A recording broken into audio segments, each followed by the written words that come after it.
Right, so we're back for episode 4 from Scheme to Boss.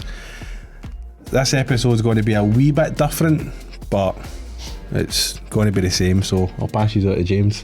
So today we're joined with Fraser Penman.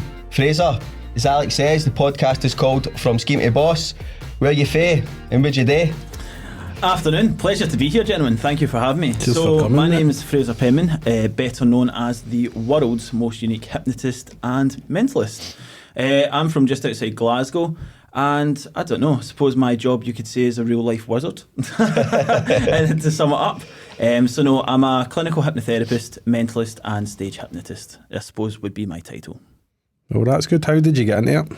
How did I get into it? So I've always grew up fascinated by Derren Brown and some other magicians and hypnotists going by, and Paul McKenna is another one actually that you people might know. I'm a wee bit young for him, but Paul McKenna. What age you think why are you assuming I'm older than you? or family. And I always thought it was actors and stooges when we were growing up watching it and stuff like that, and I never thought it was real, and I always wondered how it was done. How could people just click their fingers and make people go to sleep? It's impossible. I think everybody thinks about that, but I think about that as well. You think, even is now, it true? Do you believe it? I'm not going to lie to you, mate. I'm sceptical, man, whether it can actually be done, because I've seen hypnotists on holiday and stuff like that, and because I've never had it done to me, you're sitting going, well, how real actually is it? Know what I mean? Like, well, just before we started filming, we'd done a wee visualisation exercise where we were picturing ice creams, right? And the first thing I said to you was, how many fingers did I hold up in front of you? And you said, I don't have I didn't even see you do it. Because I was too busy visualising that ice cream. It's called a negative hallucination, and when you're on stage, you see me taking away the ability for people to be able to look at their shoes. I can take a shoe off and wave it in front of their face and they don't see it. But yet, how often are you looking for your car keys, holding your car keys? How often all the time. I've done that the other day. Wearing your glasses. It's called a negative hallucination, and we do all these things in our day-to-day life. So you're right, on stage it can look very extreme, but we actually all go in and out of trance and hypnosis 7 to 10 times a day. Mm-hmm. Now, I'll give you a practical example of this. Do both of you drive? Aye. Yes. Cool. Have you ever got in your car or your van or whatever you drive, Rolls Royce, and done the same journey at the same time to go to the same destination, a normal work routine journey? And you arrive at your destination and you get there and you don't even remember driving there. Somehow you've just arrived. All the time. What happens is your conscious mind goes for a wee wander and your subconscious just takes over for autopilot. It's the same. What about driving down the motorway? Have you ever missed your exit? Aye, all the time, man. How can you miss your exit? It's a 15-foot sign. What happens? Your mind's somewhere else. Your mind's somewhere else, that's it. Oh, there, I've kicked that over already. That's right. It's called highway hypnosis, and that is literally, as you say, people describe it as autopilot mode. But hypnosis, to sum it up briefly, is just focus and concentration, right? So if you see any successful businessman, they'll always say, oh, my house is exactly how I've pictured it, or my car is exactly what I visualised when I was younger, or I stuck a picture of my favourite car on my fridge and I thought one day I'm going to achieve that, right? So people say they're setting goals or SMART goals, which is obtainable goals, realistic, all that good stuff, right? But in my mind, I believe that they're hypnotising themselves, because they're not going to the pub with their pals, they're saving up their money, they're not going and blowing all their savings, they're investing their money back into their business, which, if you turn it and flip it a little bit, is just eliminating distractions and focusing on one thing. Right. Now, whether that is you doing that to build a business, or whether that's the volunteers on stage listening to the sound of my voice, it's the same process. I love how you're steering it down the business point of view. You've seen the podcast about, you're like, right, I'll steer it down. Because a lot of people, because one of the things is, a lot of people will probably be watching this and they're going, this isn't what the podcast is about. But see, for me, I think there is a place in business for this kind of stuff. So, for instance, you, like, negotiating with people, you must have an upper hand when it comes to negotiating pricing and stuff. You're wanting tips, aren't you? So basically, next time, 10 grand. Next time I go to buy a van, I'm taking you with me, you know what I mean? Because I've been seeing hook, line and sinker with the price of the van that I just bought. Well, it was interesting, actually. We went and bought a new car not that long ago, and we were, you can trade your car in and stuff, and our car had negative equity onto it and whatnot, and a good bit of negative equity, kind of negative equity that can't just go under the tyre, negative equity, and we walked out that showroom with that squashed, free mats and a free dash cam on your car. So I was like, well, that went well. Because obviously when you go into serious salespeople, there's obviously, everybody knows their price and how much they're willing to go. So are you able to find that price out before them even knowing they've told you yet? Or would you do that? Let me answer this in two parts. Let me answer the business part and then the sales part. So the sales part is very easy. So a lot of sales people do a thing called NLP, which is neuro-linguistic programming.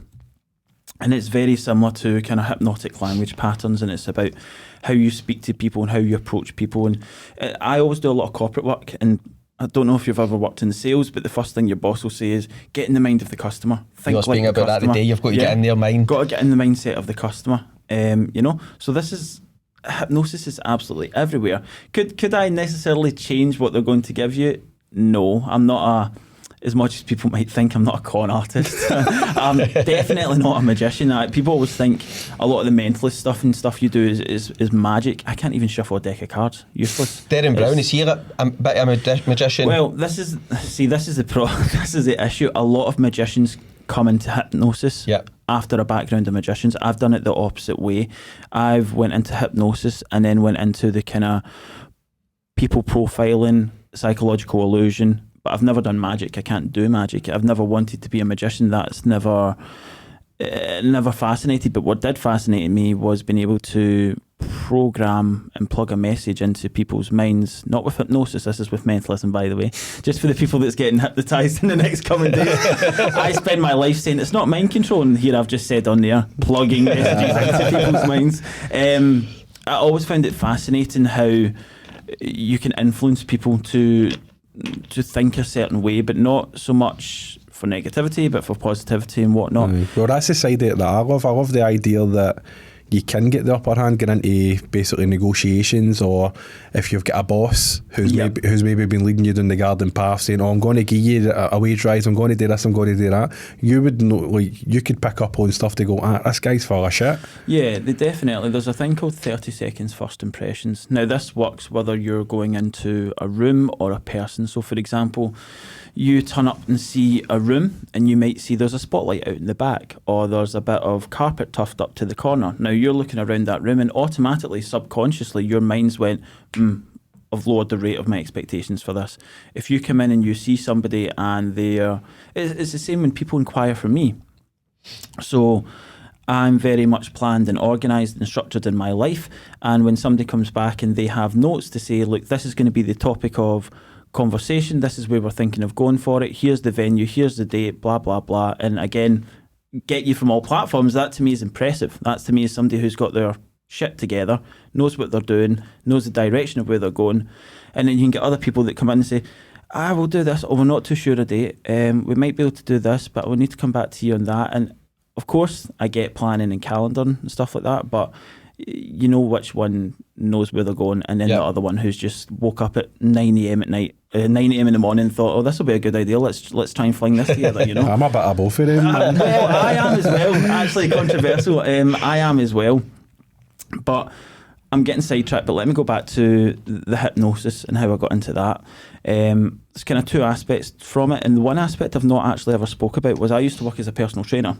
So my brother runs a martial arts company, and I've been doing martial arts since I was a little boy, and I used to teach martial arts, but martial arts didn't pay the bills, so I got qualified to be a personal trainer. Was that your goal? Sorry to bar, was that your goal, like, through school and stuff like that? Was it to be a personal trainer? No, my goal was to be a pilot, and then I found out I was blind, so I was like, that's not happening. I'm visually impaired. Yeah, to be a pilot you have perfect vision. Right. I did not have perfect vision. So that was your goal, but growing up you always wanted to be a pilot? I always wanted to be a pilot. And hypnosis came a bit later? The hypnosis did come a bit later. The hypnosis actually didn't come until I was 23. And you're 28 now? And I'm 28 now. So for the past 5 years now, I've always kind of been dabbling and interested with it from about the age of 21, 20. I've been watching it since I've been the high. It's a short time to learn something like that. It is a very short time. Considering what you're doing now, we'll touch on it later, how well you're doing. But yeah, so let me go into how I first came about it and stuff. So I was always watching Derren Brown on the telly, was always fascinated about it. And then I was working as a personal trainer. And what fascinated me was, as a personal trainer, I wasn't going in and doing the exercises for the clients. I wasn't writing anything down on paper during their session, but somehow people need a personal trainer to be able to lose weight, and all you're doing is speaking to them. You're literally just influencing a person. And I thought, you're not giving them any medication, you're not giving them any special tools or anything like that. You're literally telling them to get up and move more, eat less, but just by having your presence, you can influence that person to turn up at 9 a.m. every day for the workout, or to stay structured just from your advice. And I suppose it goes back to being a kid and a school teacher. You're looking up, if somebody tells you to do something, you do it, you know, for that higher authority. And I thought, this is incredible how cool people are being influenced without you actually doing anything, just speaking to them. And then when I came across Derren Brown and a psychologist called Anthony Gailey, I thought, and I seen this hypnosis and people were just dropping like flies, and I thought, oh, that must be paid actors. And then when I seen Peter Powers many years ago, I thought, there must be something more to this. There must be something more. How do people just drop? And it wasn't until I actually went and became a certified clinical hypnotherapist and studied for 2 years and got a diploma, learning all about neuro-linguistic programming, cognitive behavioural therapy, and all the different things that comes with the diploma for you to get certified, that I was like, oh my goodness, I'm such a geek for neuroscience and the brainwave patterns and how everything works. And when you break it all down, it makes sense. Now, it doesn't make sense to the general public because nobody's got a diploma in clinical hypnotherapy. Yeah, people just think you've got superpowers, but what actually happens is, in life, we have 5 different brainwave patterns. To go through them very quickly, your top one is if your fight or flight system. Your second one is what we're in just now, that kind of everyday floating through life. Your next one, and you'll relate to this and you'll be like, oh crap, I do this all the time. Your next one is, have you ever been watching a movie, you know it's fake, but you feel the emotion from the movie. It's totally made up. Totally made up. Or what about if you have been sitting on your phone and your partner or your friend's been sitting right beside you, shouting at you for the past 5 minutes your name, and you've just not heard them. I just agree with her. Until the shoe comes off and hits you in the head, and you're like, what's going on? And they're like, I've been shouting for you for the past 5 minutes, and your response is simply, have you? Yeah, because your mind's somewhere else. Your mind's somewhere else. I your just mind assumed she's talking to somebody, talking to the Wayne or something. How can your mind... Shouting Alex. I was like, I've heard you, but I didn't hear what you were saying. Like, that might be worse, I would say that. Like, you're having a conversation with the Wayne, so I've just tuned out and just kept doing my own thing. Because you're focused on something else. But think about it, how intelligent must your brain be to... Simply, if you guys were sitting where you are now, how intelligent must your brain be to just block somebody physically shouting at you in your ear because you're so focused? So that's stage 3. Stage 4 is literally hypnosis. That's just the same state but with your eyes closed. And then after that, can you guess what the last one is? No. Sleep. Sleep. Completely sleep. I love the last one. I think I go for number 2 to that, 2 to 5 all day every day, man. Love it. But no, I've totally forgot what we're talking about then. Go again. So talk about obviously how you get into hypnosis and all that. Aye, so how we got into it. So I was fascinated about what Derren Brown and stuff done.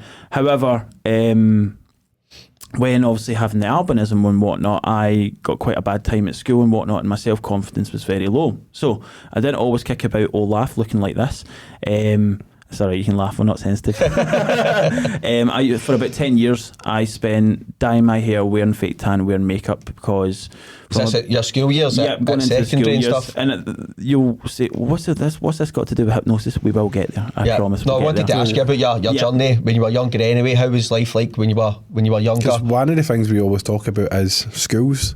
Yeah. And how like you'll get teachers who will either encourage you, or more often not, you'll get that one teacher who just totally tries to demotivate you and crush your dreams. Yep. And we're finding a lot of people are getting the teacher who was basically said, you're no there. So if you went into school and said, I'm going to put on shows, I'm going to hypnotise people, that's not a thing. Absolutely.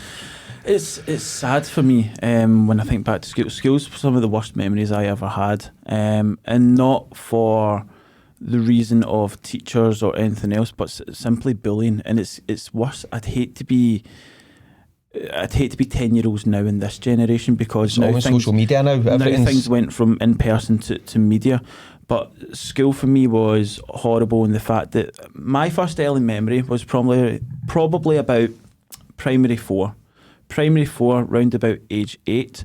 I remember getting rocks. I was walking home myself from school because that's what you did at that age, and you were trusted to the childminders. And I remember 2 boys following me, throwing rocks, and they were just throwing rocks just to try and hit me. And I remember turning around and chasing to get one, and then a neighbour came out from the house and says, "Let that boy go, or I'm phoning the police." And I remember thinking, I can't react badly to this because I'm going to get myself in trouble. Yeah, you can't win if you're getting bullied and then you're reacting. Win. And then from about age 9, probably going in about primary 6, primary 5, primary 6, that's when telephones were just starting to come about for me. Hate mail on the telephone. People, I remember sitting eating lunch myself on the bench and people would come around. And it's funny now that you're older, but when people are singing "You're a Jolly Good Wanker," when there's 10, 12 people round while you're sitting eating your sandwiches yourself, it's sad. And I remember thinking back to that little wee boy thinking how you feel sad thinking about yourself back in that day, that time. I feel sorry for that wee boy because I had so much built up anger and frustration, and it was drummed into me that you do well at school, you try your best at school, you do what the teacher tells you at That's school. What we're taught, that's what everybody's taught, but that's not the case at all. So I used to keep in all my anger and come home and take it out on my mum and my dad and just be so frustrated from about age 8 going up. Now, I remember kind of fast forwarding into high school and stuff a little bit. I remember seeing some psychologists, and bless them, the psychologist was lovely that I had, but when you're 13 and 14 and there's somebody sitting across from you from the table who's in their 60s that's never been bullied a day in their life, you find it so hard to relate. So I remember, give you advice. They give you advice, or they give you, I think I got a colouring sheet, and it was to count down. Do you think the 10. Advice then was not the correct advice that you needed at the time? I found it wasn't relatable. I found it, I couldn't believe what they were saying. I couldn't believe in the techniques they were saying because I didn't believe in them. So you didn't do what they were telling you? I did, but it didn't work for me. Right. I still felt angry and frustrated. And as I've grown up, especially now being a therapist myself, people buy people. I am my own brand, and a lot of people come to me now because they can relate. And I remember leaving school, and my message was, because I wanted to originally become a primary school teacher. And the reason I wanted to become a primary school teacher was I guess I was always searching for that hole that was in my life that I didn't enjoy, and wanted to go back and enjoy those times and help other kids be the best version of themselves. And I remember being really passionate about, I just want to change one person's life, no matter what it is I do. So I found myself studying into that kind of route. But when I was at university, I was doing a working degree. I was working 4 days a week, I think it was, as a nursery teacher in the education, and studying 1 day a week, so eventually I could then have my degree to go into primary school teaching. And it was that same week that, sorry, to put things into perspective, this is when I now have black hair and dyed my hair and all the rest of it. I'd done that from about the age of 13. And the reason I'd done it from age 13 was that's when you just started to get that social freedom, if you like, and be yourself. Yeah, people coming into themselves, and I was trying to be everything but myself, if that makes sense. Try to fit in. Yeah, and you wouldn't believe, I know I'm going off topic here, so I apologise. Hopefully you're really good at editing. That's good. We just put it out raw anyway. Yeah. It's better just speaking how it is. Absolutely. So from when I was about 13, 14, I remember wanting to go Friday night skating. That was the thing. Everyone's going Friday night skating. I used to do that. You wouldn't believe, adults, older people, anything. If I was travelling on the bus, some people, they don't even know me from Adam and come up and say, "You look like a vampire." I remember being at a concert, I think it was when I was 16, maybe it was Clubland or something. Somebody threw a pint of alcohol over my face and says, "We thought you had talcum powder on your face, you're that fucking pale." And I just thought, you don't even know me.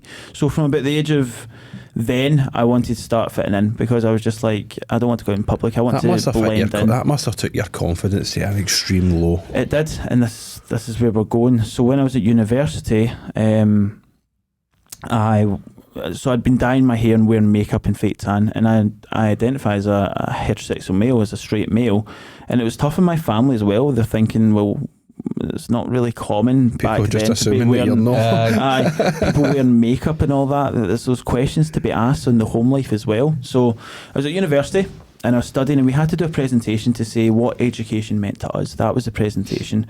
And at the time, I just went through some hardship in my personal life within the family, and I'd been diagnosed with dyslexia in that week at the age of 23.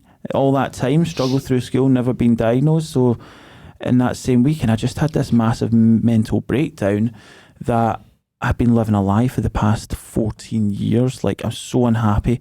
I didn't enjoy being in the nursery because I didn't feel like I fitted in, because it's very much a female dominated environment. Yep. So I always felt, although everybody's polite to you, you're like there but not there, if that makes sense. You feel like people are like, they're judging you. Like, but not judging you, right? How do we explain that? Like they're not saying it, but I know they're saying it.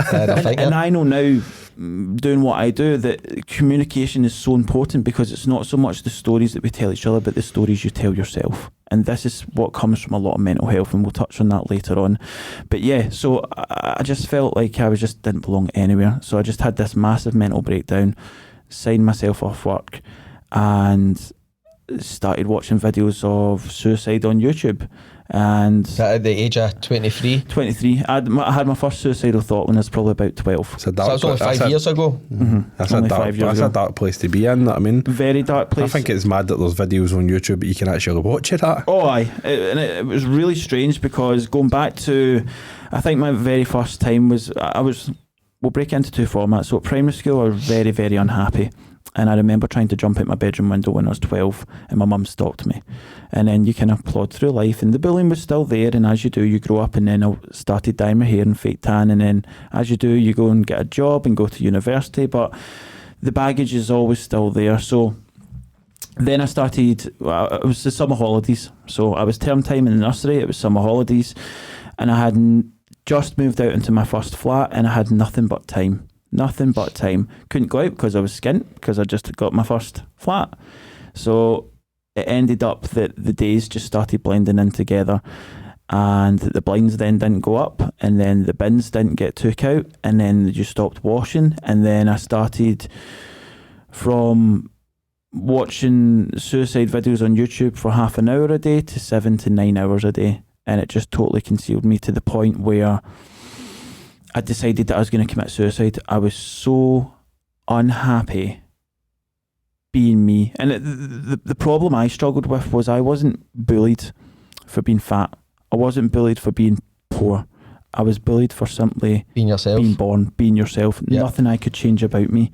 And when you're bullied for existing, it's very hard to convince yourself that other people are wrong, because when you hear a message from the age of 8 up in all those years, when you hear it long enough, you start to believe it. Yep. And then you start to question where your life is, and you start to you see people, you start to get jealous, and you envy people, and you try and put on this front to try and compete with these people, and you end up just falling short every time. And my life just became this one massive mess. So I decided throughout the summer holidays that I phoned my mum up and I said, in 3 days' time, I'm going to commit suicide. In 3 days' time, I have it planned. See, saying that to your mum, do you think that was a kind of cry for help as well? Or well, now that I do a lot of stuff with mental health, you find that if people are ready for suicide, they go off very quietly. Yep. Do it themselves, and they don't tell anybody. So I think it was, at the time I was so convinced I was gone. I had it planned and everything. But then I spoke to my brother, and this was my light bulb moment for me. And my brother's a personal trainer, and he's also a keynote speaker, does a lot of motivational stuff, but when I'm speaking to him, he's just Ross. So he's just Ross. And I remember him saying, what is it you want to do? And I'd always loved Derren Brown and stuff, so I turned around and I went, do you know what? I want to be a hypnotist and be on the stage. I said, but he says, well, why don't you? I said, well, I've just moved out, I've got bills to do, and don't know if you noticed, my life's a bit of a mess. So that's, see not excuse, but what you said there, that's the exact same reply. Most people who are depressed and have suicidal thoughts, they think the exact same thing. I'll never be able to do that. I'm not good enough. What's the point? What's the point? What I discovered was I was so busy focusing on the 1,000 reasons why not to, rather than focusing on the one reason as to why to. And I think that's the problem. With other people, they focus on too much on the negativity. 100%. Your brother's encouragement sounds like this perfect is thing where to it say at was. the right time, innit? So he said, "What's up?" And I said, "Obviously I'm depressed." And his first response was, "You're not depressed, get a grip." Which sounds very harsh, but I was so used to people model coddling me that I was almost like, "How dare you?" Yes, I am. I'm committing suicide, don't you know? You know, like I'm depressed. Don't tell me I'm not depressed. But he finished off the conversation with just the most loving, supportive thing. And I remember saying to him, "Well, how do I do this? Where do I start? What do I do?" I says, "What if I set myself a time frame, 2 years? If it doesn't work in 2 years, I'll give up." He says, "What? No." He says, "Fraser, I've been trying to get my business off the ground for 7 years. 7 years working 100+ hours." He says, "When you love something, you don't feel that you're retired. You've never worked a day in your life." So anyway, I thought, right. So I thought about it. So that night, I went to my bed, and I'd been hypnotising my mates and stuff in the pub just for fun and whatnot, just on nights out. It's some party trick to have, but I remember the first time actually I hypnotised somebody. It was my barber, right? There was a guy that came in they knew was a hypnotist and whatnot, and I went, "Oh, I'm a hypnotist." And then, "Are you?" And I went, "Oh, aye." And went, "Right, I'll finish your haircut and then you can hypnotise me." And I was like, "Aye, no worries. Thinking in my head, fuck, I've never hypnotised a person in my life. Was this the first person that you tried to? First time ever, right? And I remember it, and I was just like, "Aye, no worries." Like that. Oh, I have no idea what's going to go on here. And so anyway, I'd done what I'd done in my wee training video, followed it to the T, didn't change a word, not a word. Is this after doing a course or just watching stuff online? This is me. So I spent about a year and a half, 5 to 7 hours a day watching YouTube videos and reading books and learning. Consistency. Watching the right videos this time? I'll go into the two aspects because there is qualifications and stuff you need for it, but a lot of it is self-learned. So this is what I used to do for fun because that's how interesting I am. And so I used to watch this for hours upon hours, and I thought, right, I can hypnotise someone. Hypnotised myself that I could hypnotise somebody else. So I done exactly what it was, and then this guy just went, and I went, I mean, literally. What do you do now? And oh shit, I'm a wee. Everybody's like, just for the haircut, I'm off. Everybody was like, "Oh, that's amazing." And then outside I'm like, "Yeah, deeper again." Thinking in my head, I played it so cool, but it was awesome. You must have been shocked. Like, did you make him do any daft stuff for it, or was it just go to sleep? No, that was enough for me. You must have been like, "But fuck, that's actually worked." Well, in my head, I thought this shit is powerful. So that's why that night when I came back and I had the chat with my brother, I gave myself one suggestion, and I'd done some self-hypnosis. So all hypnosis is self-hypnosis, and the way I can explain that is, even though I'm speaking to you, I'm not doing anything to you, you're doing it to yourself. So it's all hypnosis is self-hypnosis. Everything you tell yourself is all you, okay? So I gave myself one suggestion that night, and that was, you are enough. Because all my problems came from not feeling worthy enough, not being bullied for existing, for your condition, or just for being you. So I gave myself, the only suggestion was, you are enough. Now, bearing in mind this, seen psychologists, seen counsellors, nothing was working for me, couldn't leave the house without wearing fake tan or makeup. The very next day, binned all my makeup, shaved off all my hair, all my fake tan, Googled how to become a clinical hypnotherapist and get a course and diploma, paid my deposit, went back to work a week later with a totally fresh new mindset of, I am focused, I'm going to make this work. Was that at the age of 24, 23, 24? This was at the age of, I think I was just coming on 24, so I was still 23 at this point, because everything happened for me in the space of kind of like half a year. Yeah. A very quick turnaround. I went very flatlined, and then literally after I gave myself that suggestion, that's I can't honestly describe it, and people say to me now, "Nah, you're making it up," and I wish I was, but I say go speak to my family and friends, because I could not leave the house without dyeing my hair, wearing fake tan. I couldn't even go to the supermarket to get bread. If if I had roots and it wasn't payday, I would not go out all weekend. Age 17, 18, pretty bad, 19. Pretty bad then. Terrible. You know, you finally, after all the years, you can be next yourself. day, woke up, shaved it all off, went to the supermarket that afternoon with white hair. Well, sort of white hair.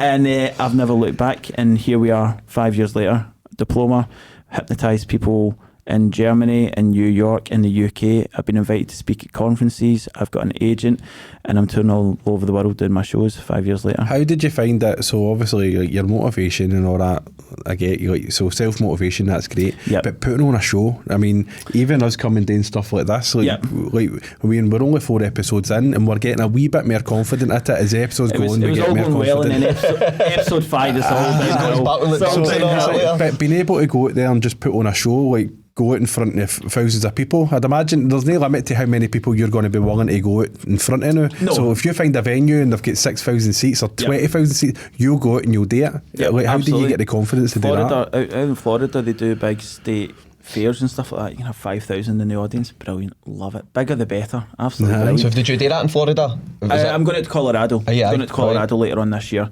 My business mentor out there, he's just went and done Florida State this year. I wasn't doing it, and videos look awesome. But for me, it's you get a lot of clinical hypnotherapists. So let me just clarify the difference for it. So a clinical hypnotherapist, you need to be registered with certain governing bodies, you need to make certain criteria, you need to take exams, you need to get your diploma, and then you need to get your certification. And then what happens is every single year you need to do supervisions to keep up to date with all your things and your constant personal development and stuff like that. So I am that.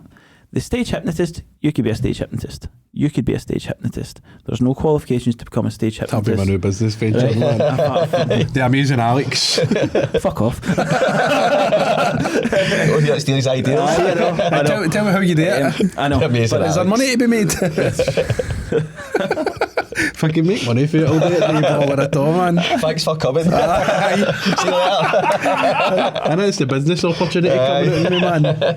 How much money is it? Right, that's cool. Thanks so much. Next person. But getting that confidence to go out there in front of a full room. I mean, especially for somebody who was bullied when they were younger. It's like confidence to stand up on a stage full of thousands of people. You're a showman now. You know what I mean? It's like difference is for me. So I always loved.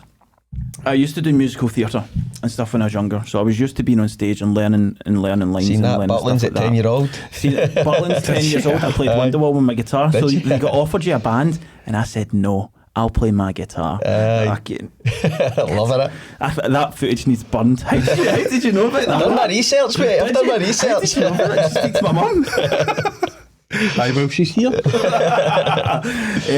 That's awful. Cut that. But no, brilliant. So if we find the video, I'll put it up. No, I've got the video. We'll put it up right now. We'll put the video up about now then. That's honestly career ending. That's it's gone up now. That's it. It's done. Never show my face ever again. A lot of people say to me, do you get nervous? Of course I get nervous. I remember the very first time, the way I first done my first hypnosis show was hypnotising people in the pub. And then I said to my brother, so he does an awards evening for his company to celebrate all the students and all their achievements and stuff every single year. And there was about 165 people in the room, and it's I think it was at a hotel in Glasgow. Everybody's suited and booted, and they always do entertainment and have a DJ and stuff. And he'd seen some of my videos hypnotising some of my friends in the pub, sometimes random people in the pub. And then I said, can I do a hypnosis show? And he went, I don't know how that would... And he's very polished, my brother. If it's not up here, it's not good enough kind of thing. Anyway, so he took a gamble and he'd done it. And people got hypnotised. And everybody just roared about it, how amazing it was. Must have been nervous your first show. What if nobody gets under? They all call you a scab. You go there and it's like 1, 2, 3, you're back. We've all been in the room, mate. I didn't leave. Felt absolutely. I remember the morning before pretending I was going to pretend I had sickness and diarrhea just not to do it. Phone a sickie for your show. Phone a sickie for my own brother. And so anyway, I'd done it, and this is the first time. I still had my black hair at this point. This is before even I'd done the hypnosis to decide to do it as a job. And I'd done the show, and while I was on stage, it was the first time in years where nothing mattered. I didn't feel insecure. I didn't feel rubbish about myself. I just loved every moment of it, and it took me back to that 10-year-old wee boy in Butlins playing with his guitar, feeling confident again. Yep. And I came off that thinking, this is a bit of me. And my brother always said to me, if you're good at something, you tell the world.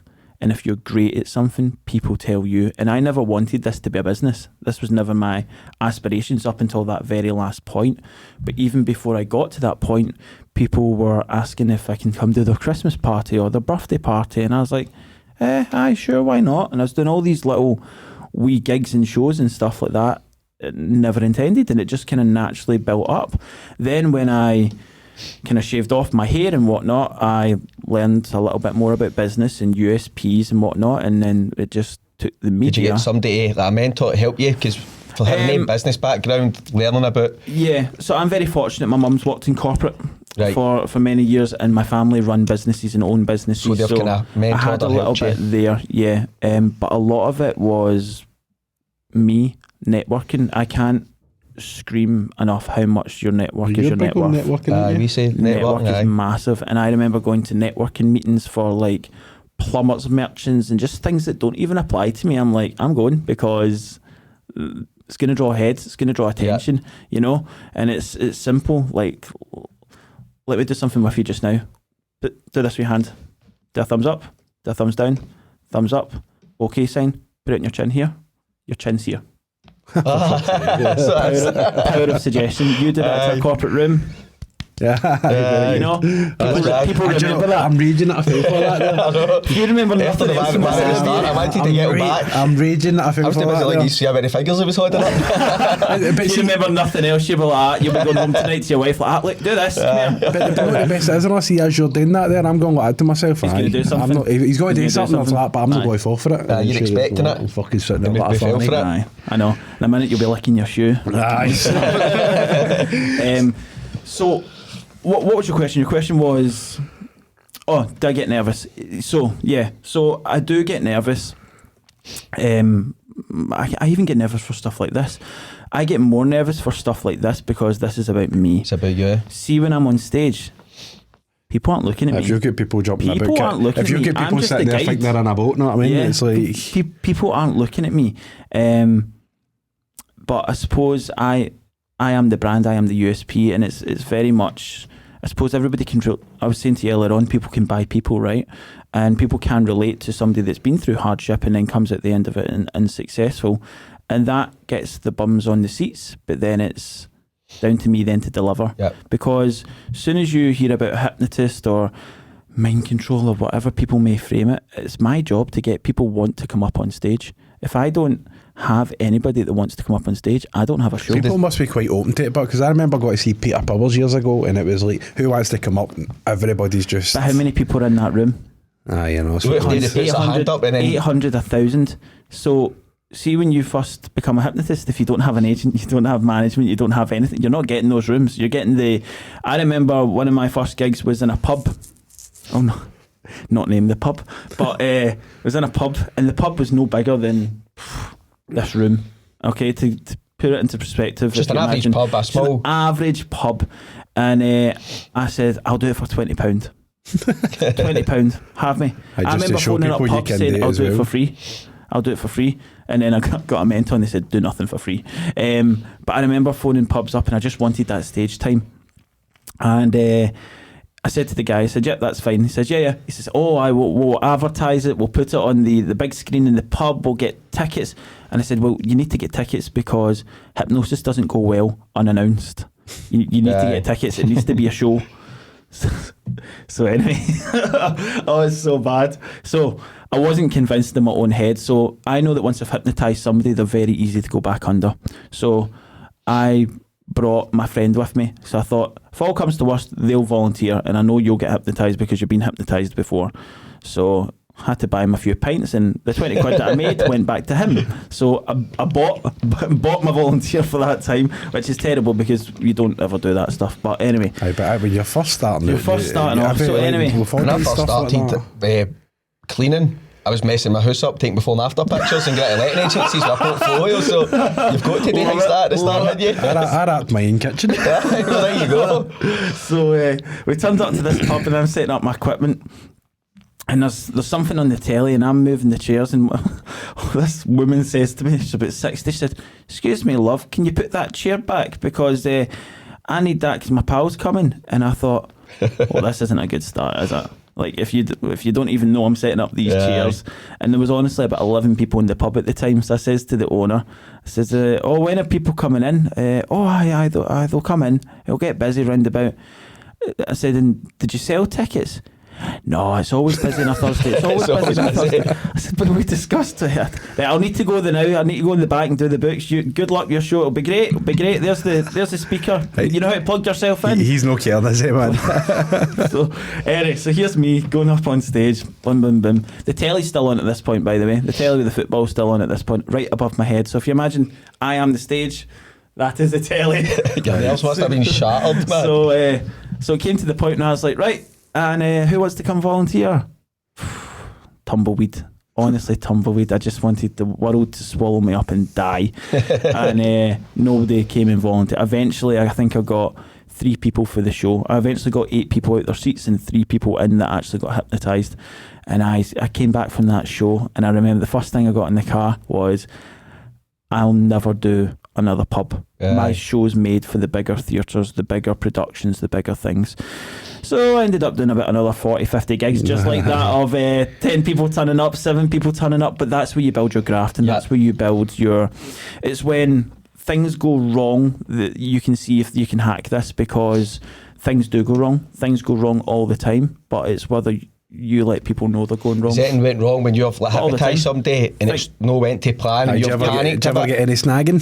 That's what we get. We've forever gone back to fix stuff, man. Have you ever done it to somebody and then you've had a phone call a week later and it's like, by the way, he's still barking like a dog every time the doorbell goes? you get people trying it. So luckily I've got a very good insurance package. You need that. And I video everything. Everything I do is videoed. I don't leave any post suggestions on anybody, because you're right. You get people that phone you up and say, "Oh, I've got ran over." People just try to get money ran over 4 days later.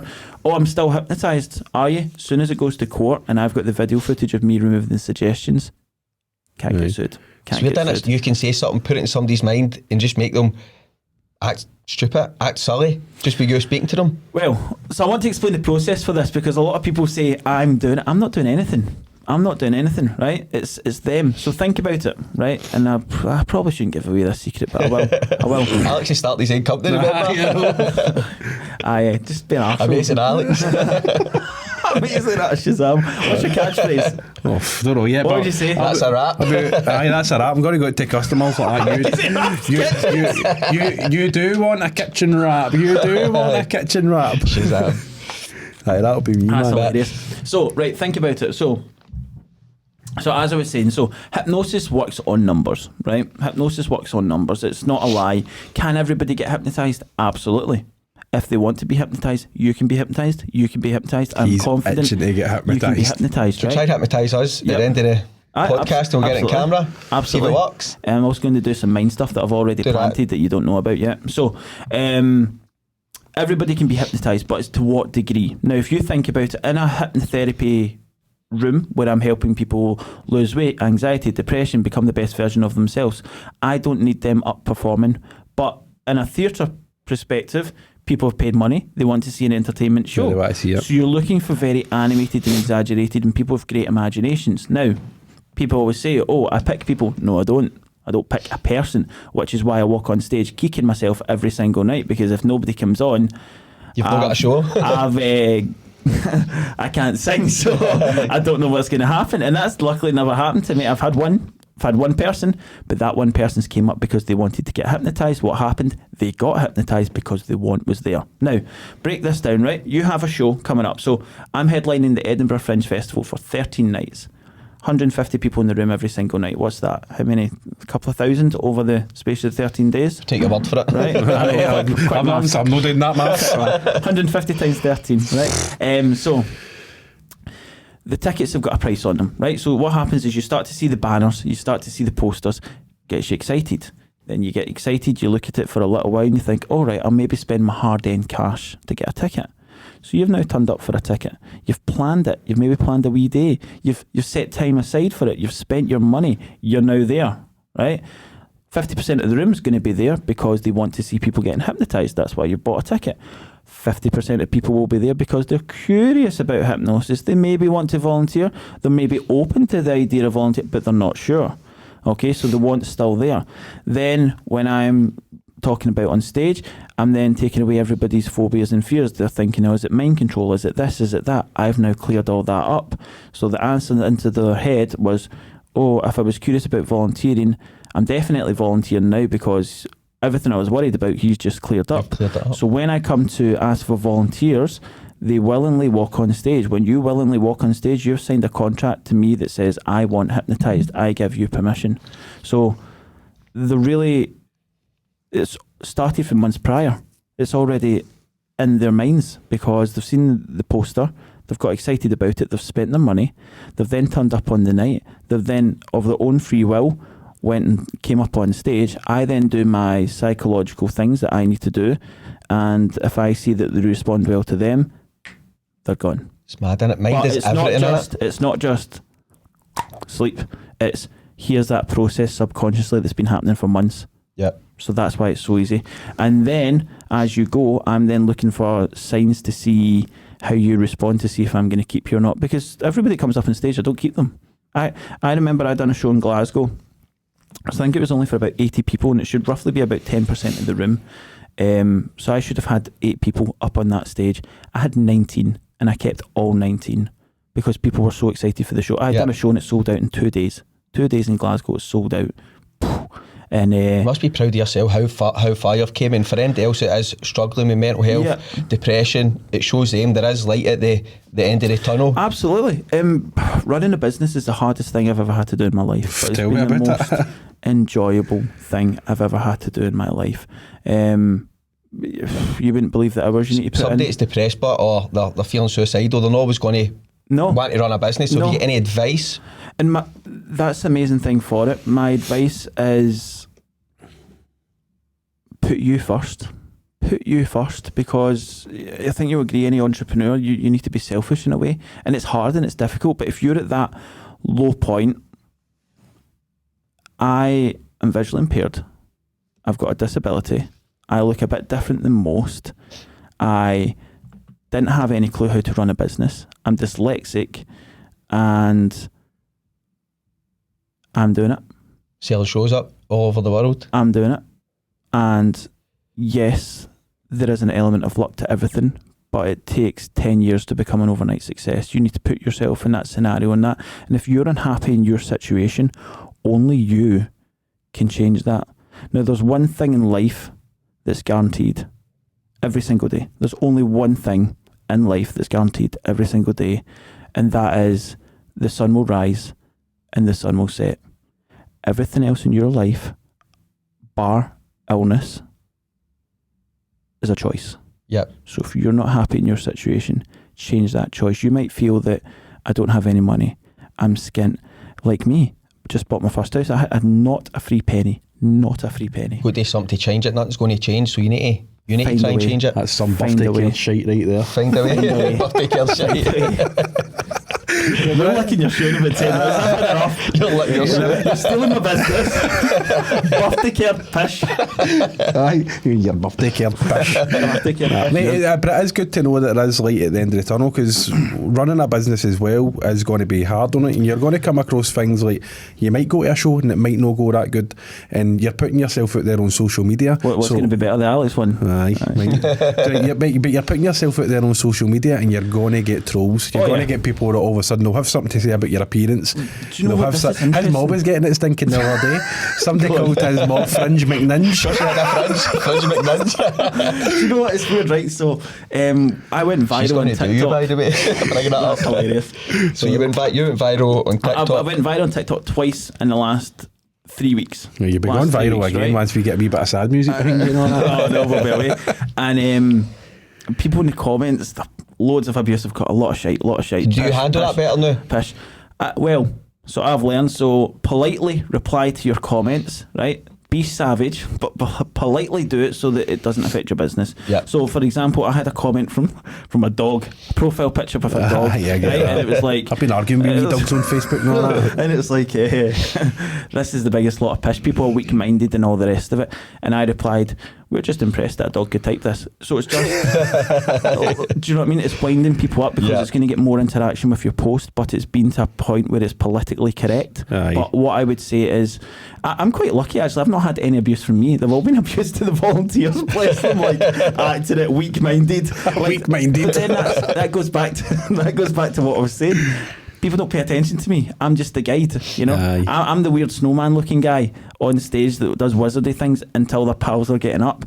And my advice to anybody is that if you think it's a lot of rotten rubbish, come see a show. Buy tickets. Get your money, I'll show you. Where are we? What camera? Camera 2. From the 15th to the 27th of August from www.theworldsmostuniquehypnotist.com for the Fringe. Thank you. There's a plug. There you go. What is the plans for the future then? So, if you get a goal, Vegas. I would love to. So Vegas, shit for the stars there. Well, why no? Why no?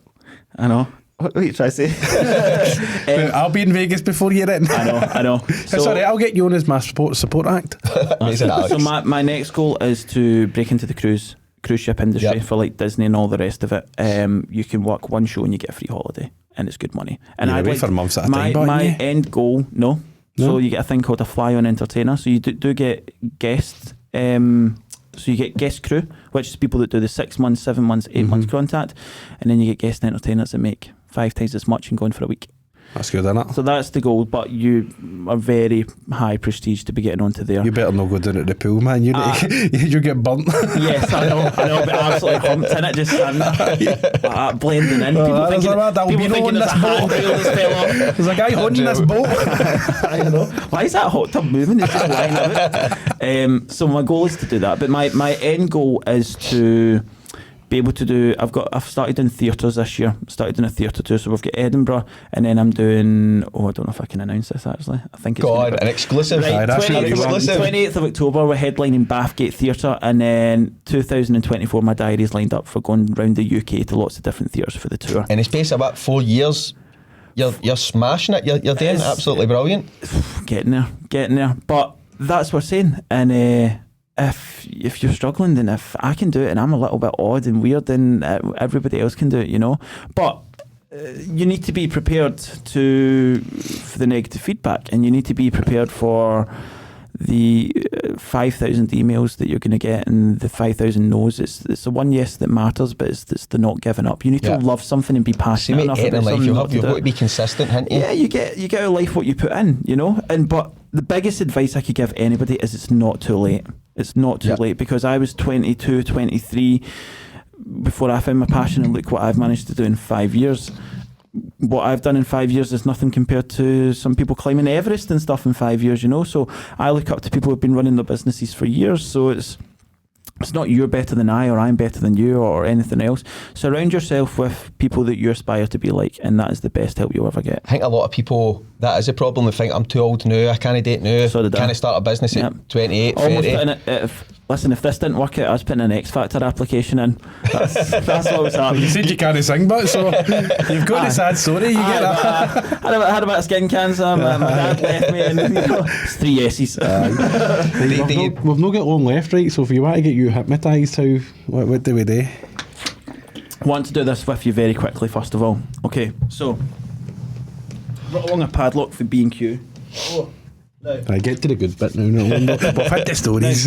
Give me. In fact, I'll give you this. Boom. There's a bit for you. There's a bit for you. Like me. And we'll start with yourself. So take the pen. Now, tell me any 4 numbers. Go.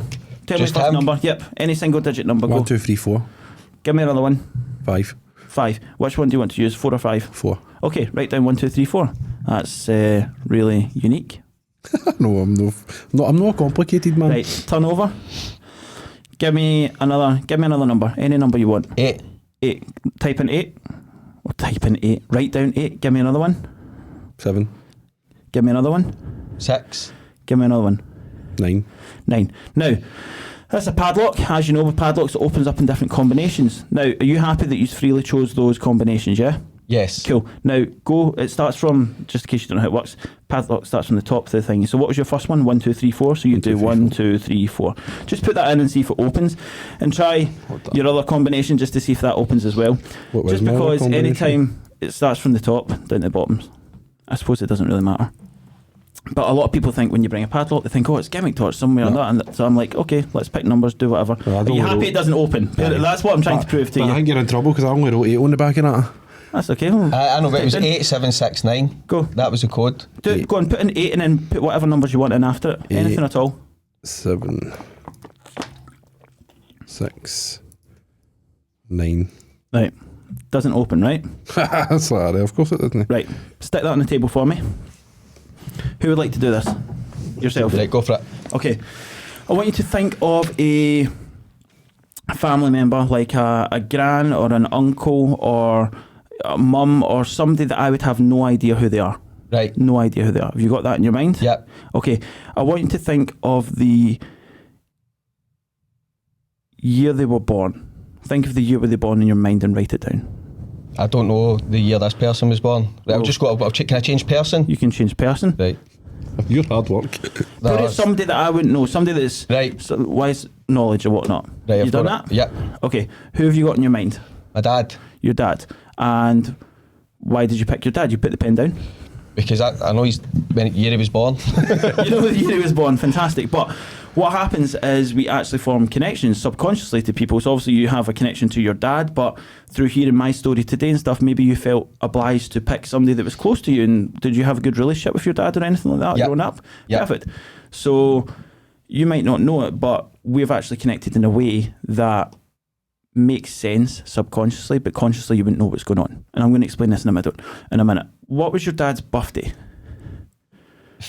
The 30th of November. 30th of November. And what year? 1969. 1969. Now that's only you could know that. There's no way I could do that. There's no way I could go look that up online or anything like that at all prior to this. And also, I let you pick anybody you wanted. You had somebody and then you changed it. So are you happy that it's a free choice? Yes. Now there's 2 ways that a padlock can open. Number 1 is the key, and number 2 is only one combination. How incredible would it be if the only combination that unlocks that padlock is the year your dad was born? There's no way. I know.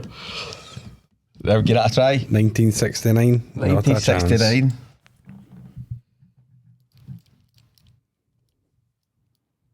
Honestly, mate, there's no way that's something. See? Well, mate, I've probably done it right. So, start from the top. 1, 9, 6, 9. That's no. You want to try it? Put it in. He's fucking not doing it right. You need to line them up. Do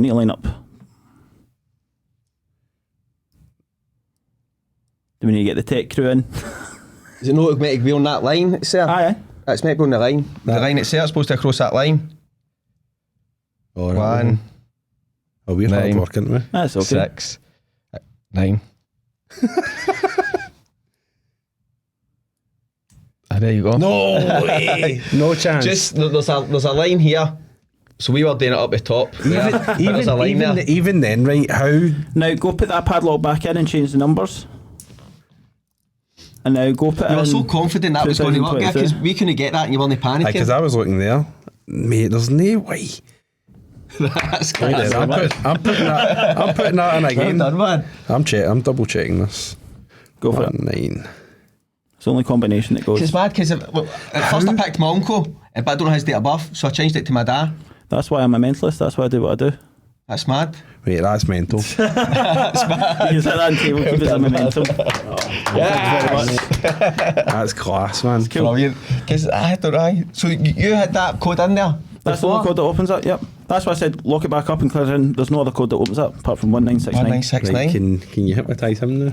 Do you want to get a try? Aye, we can both try it. I think you should both try it. So what we'll do is we'll try a visualization exercise that you can both do. It's not hypnosis, but what happens is it lets me know how you respond. So you might want to move your microphones out of the way. There is someone back there if you need them to go.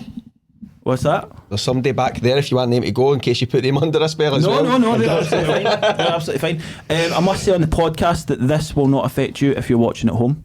Perfect. Okay, so what I want you to do is put your feet flat on the floor, both of you. Excellent. And what I want you to do is I just want you to place both of your hands out like this. I'm trying to do this without hitting the microphone. Excellent. Sorry, so I need you to not be conscious of the microphone. So turn your right hand up to the ceiling. Excellent. Okay. And I want you to pick a point in the back wall. It could be a light, could be the camera, anything at all. Pick a point in that point and then just nod your head. Excellent. Take a deep breath in and out. Take a deep breath in and out. Take a deep breath in, and on the exhale, just close your eyes down now. And I want you to imagine now that I'm tying a ribbon around your left wrist, and attached to that ribbon is the world's largest helium balloon. And because that ribbon's attached to the balloon and that balloon's attached to the ribbon, and that ribbon is attached to your hand, you're going to start to feel your arm getting pulled up high into the sky with that helium balloon now, as it starts to get lighter and lighter and lighter. That's right, you're focusing and concentrating perfectly, because in a moment when I count to 2, that arm's going to start to go double as fast and double as quick as it starts to get lighter and lifting and rising. 1 and 2, doubling the speed now as it starts to get higher and higher and higher. That's right, you'll just start to feel that arm there getting higher and higher and higher, lifting and rising, rising and lifting. Excellent. And by the time I count to 3, you'll discover now, and as you do, that arm will start to feel as if it's pulling all the way up high, vertical to the sky. 1, getting lighter and lighter and lighter. 2, lifting and rising, rising and lifting all the way up. And as we approach this final number 3, just allow yourself to pull on that balloon as it starts to get higher and higher now. Lifting and rising, rising and lifting. And slipping all the way down. That's right. The person I'm touching now, you can open your eyes. And the person I'm touching now, you can just keep your eyes closed and sink and drift and drop all the way down deeper and deeper. The deeper you go, the better you feel, the better you feel, the deeper you go. And from this moment forward until I leave the room, anytime I and only I say the word sleep, you'll instantly and immediately fall back into this wonderful, amazing state of relaxation we call hypnosis. That's when I and only I say the word sleep. You'll find that your eyes will close, your heavy head will drop, you'll become loose, limp, totally relaxed, completely natural, feeling relaxed. Even more relaxed than you are just now. Nod your head if you understand. But for the moment being, we're just going to wake you up twice as deep into hypnosis with a big smile on your face, feeling fantastic. 1, 2, 3, eyes wide awake. How was that for you? All right. How do you feel? All right. Feel okay? You're laughing at I'm all right, aye. What did it feel? Doesn't feel any different, right? I feel all right, aye. Did it feel any different? Not sure. I could hear everything you were saying and that. Like I could feel my arm as if it was rising a bit. Yep. Did you feel relaxed? Did you feel stressed? Were you feel health conscious about any way or anything at all? I felt all right. I wasn't sure if it was in my head if it was working, so I was trying to go with it. Excellent. Are you right or left-handed? Right. Excellent. If you just give me your right hand here, just lean forward so that you can put all your weight here. Turn it around. I want you just to focus here. I want you to push all your weight down here. Focus on that point there. Keep pushing as hard as you can. Go. When you can push hard on that, put your whole body into it. Use your whole just body. That finger? No, your whole body. Push right. your whole body into it. Look here. Keep focusing. There you go. That's it. Push harder, harder. Push down. You can push hard on that and slip all the way down. Deeper and deeper. Deeper you go, the better you feel. The better you feel, the deeper you go. And that's right. Deeper and deeper. Deeper and deeper. That's it. 3, sinking, drifting. Any noises you hear around you will not bother you, but in fact only allow you to sink and drift and float even deeper than you already are. You're focusing and concentrating perfectly all the way down. As I count down from 10 all the way down to 0, you'll discover now, but at the time I get to 0, you'll be so deep and relaxed that you'll feel amazing in every single way. 10, drifting, dreaming, floating. 9, you can change your position as much as you want to make yourself more comfortable. 8, sinking. 5, deeper and deeper. 3, 2, 1. In a wee second I'll count to 3. Pop your eyes open twice as deep. Anytime I say the word sleep, any suggestion I give you becomes your truth, and your truth becomes your reality. Nod your head if you understand. 1, 2, 3, eyes wide awake, and sleep all the way down. Deep, deep, deep. 1, 2, 3, eyes wide awake. Do me a favour, take a deep breath in, focus here. Sleep all the way down. All the way down, there you go. All the way down, deeper and deeper. The deeper you go, the better you feel. Better you feel, the deeper you go. Now in a wee moment, I'm going to pop your eyes open twice as deep into hypnosis, and you'll discover that hand has just become super glued to your head. It's getting tighter and tighter and tighter. In fact, that might seem a wee bit strange, but the tighter you squeeze that hand, the better you feel, the better you squeal, the deeper you go. Now, in a wee second, when you open your eyes, you're going to try and take your hand off, but the more you try, the tighter it becomes. The more you try, because that hand is now stuck, glued, cemented, almost like the world's sticky super glue is between your hand and your head. Nod your head if you understand. Next time you open your eyes, that hand is completely stuck to your head. 1, 2, 3. Eyes wide awake. Excellent. Oh, right. So what we were saying. Take your hand off your head for me. Take that. Just your hand off your head for me, if you don't mind. Take it off your hand.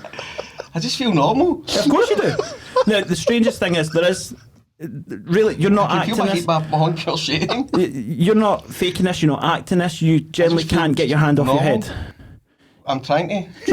Try harder. The more you try, the more stuck it becomes. Strange, right?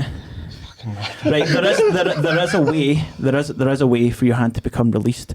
I could hear everything you were saying. You were talking all that, so but obviously, I don't know if I was going to ring that, but fucking take on a mind. The amazing thing is that there is a way for you to get your hand. I'm going to walk about this. No. Get off my head. I'm going to take my body parts like him. There is a way. Seems strange. There is a way.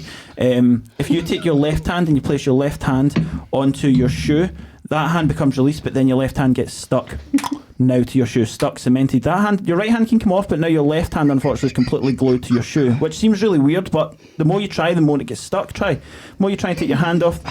If you just bring your shoe up to the camera, just so we can get a wee look at this, you see now. If you just look at me, when I clap my hands, that hand will become released now. There you go, well done. Look at me.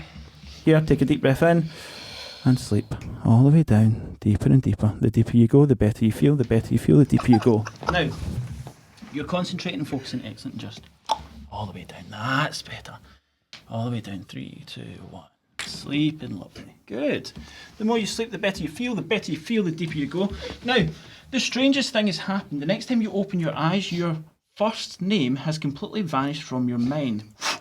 Gone. You can remember your second name, but the more you try and think of that first name, the further it goes from your mind. It's kind of like, and anytime you try and say it, you have tongue out the mouth syndrome. Blah, blah, blah, blah.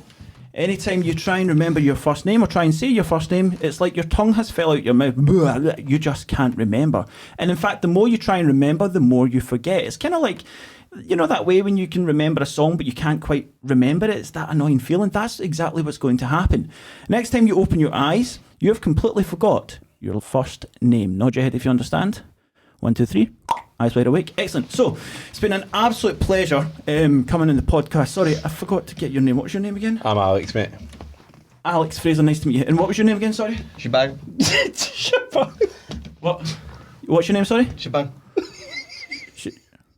So, you know your second name. What's your second name? Shebang Fitzpatrick. Fitzpatrick. Now watch this. When I just do this, that first name's completely gone. Can't remember. What was your first name again? So I'm Fraser, that's Alex. And your second name Robert. is? What's your second name? Robert. What's your second name? Oh, Fitzpatrick. And what's your first name? Robert. What is his name Robert? No, mate. No. He's telling me that your name is James. Is it James? Robert. Is your name James? Robert Fitzpatrick. No, it's not. That's not your name. Have you got a driving licence or anything on you at all? No, I don't get one. Have you got anything on him? Just... That's not your name, I know that for a fact. What's your name? Robert Fitzpatrick. When I click my fingers, you realise what you've done. What's your name? James. James Fitzpatrick. What's your name? I'm all good. Robert's my middle name. Robert. James So what's your name? James Fitzpatrick. Watch this amazing thing. Since they're touching the head, you forget. What's your name? Jubab. Your name. Your first name. Jubab. Excellent, and just sleep all the way down, deeper and deeper and deeper. Excellent. Next time I ask you to pop your eyes open, you'll be completely out of hypnosis, but you're going to forget what's happened in the last 5 minutes. You'll have no previous knowledge from it until I shake your hand. As soon as I shake your hand, all the memories will come flooding back and you'll know exactly what's happened in this hypnotic state in a positive and exciting way. However, the next time I ask you to open your eyes, I'm going to leave you with one suggestion. that tonight you will have the best night's sleep of your entire life, and you're going to wake up tomorrow feeling refreshed and feeling the best version of yourself, ready to attack the rest of the week in the most positive way possible. You're going to feel really enthusiastic, motivated, and ready to achieve your goals throughout the week. Nod your head if you understand. Next time I count to 5 and waken you, you'll be completely out of hypnosis. 0, familiarising yourself in the room. 1, feeling all the blood and everything else rushing back to your body. 2, feeling like you've bathed your eyes in a fresh spring bath. 3, all hypnotic suggestions are completely removed. However, you won't remember about the hypnosis until I shake your hand. But next time you open your eyes, you're just going to be feeling amazing in every single way. 4, almost back in the room now. And 5, as we're awake, back in the room. Thanks everybody for coming to another episode of From Scheme to Boss. I hope he's picked something up for us and maybe even get a laugh at him. But thanks a lot for coming on, mate. Really appreciate it. Mate. Thank you. Thank you very much. Thank you very much. All the best with your shows coming up, mate. And how was it being hypnotised, James? I don't know, it was strange. It was strange. I remember I had my hand on my head, my hand on my feet. Were you acting? I wasn't acting, no. But I knew it was happening. I don't know how to explain it. I knew I was there, I knew it was happening. My hand stuck to my Thank you so much for having me, James. It's been an absolute pleasure. Right, cheers mate, thank you.